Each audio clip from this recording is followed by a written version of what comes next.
Sahih al-Bukhari 1341. Narrated Aisha.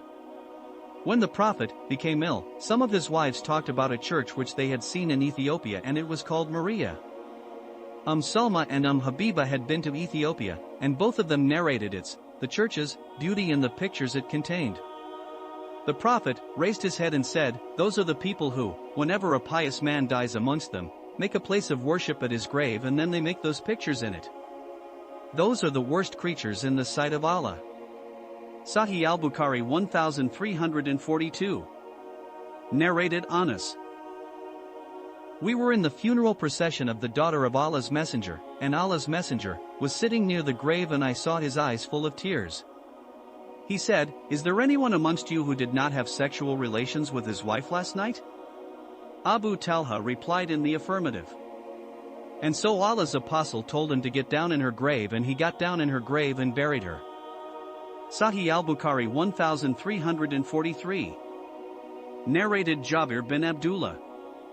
The Prophet collected every 2 martyrs of Uhud in one piece of cloth, then he would ask, which of them knew more of the Quran. When one of them was pointed out for him, he would put that one first in the grave and say, "I will be a witness on these on the day of resurrection." He ordered them to be buried with their blood on their bodies, and they were neither washed nor was a funeral prayer offered for them. Sahih al-Bukhari 1344. Narrated Uqba bin Amir. One day the Prophet went out and offered the funeral prayers of the martyrs of Uhud, and then went up the pulpit and said, "I will pave the way for you as your predecessor and will be a witness on you. By Allah, I see my fount, Kauthar, just now, and I have been given the keys of all the treasures of the earth, or the keys of the earth. By Allah, I am not afraid that you will worship others along with Allah after my death, but I am afraid that you will fight with one another for the worldly things."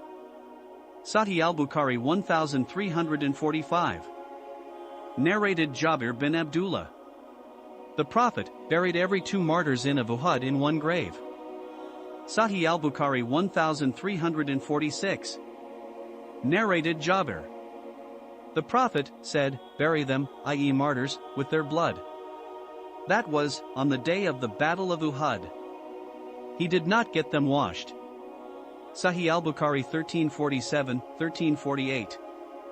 Narrated Jabir bin Abdullah. Allah's Messenger shrouded every 2 martyrs of Uhud in one piece of cloth, and then he would ask, which of them knew more Quran? When one of them was pointed out, he would put him first in the grave. He said, "I am a witness on these." Then he ordered them to be buried with blood on their bodies. Neither did he offer their funeral prayer, nor did he get them washed. Jabir bin Abdullah added, Allah's Messenger used to ask about the martyrs of Uhud as to which of them knew more of the Quran. And when one of them was pointed out as having more of it, he would put him first in the grave and then his companions. Jabir added, "My father and my uncle were shrouded in one sheet." Sahih al-Bukhari 1349. Narrated Ibn Abbas. The Prophet said, "Allah has made Mecca a sanctuary, sacred place, and it was a sanctuary before me and will be so after me.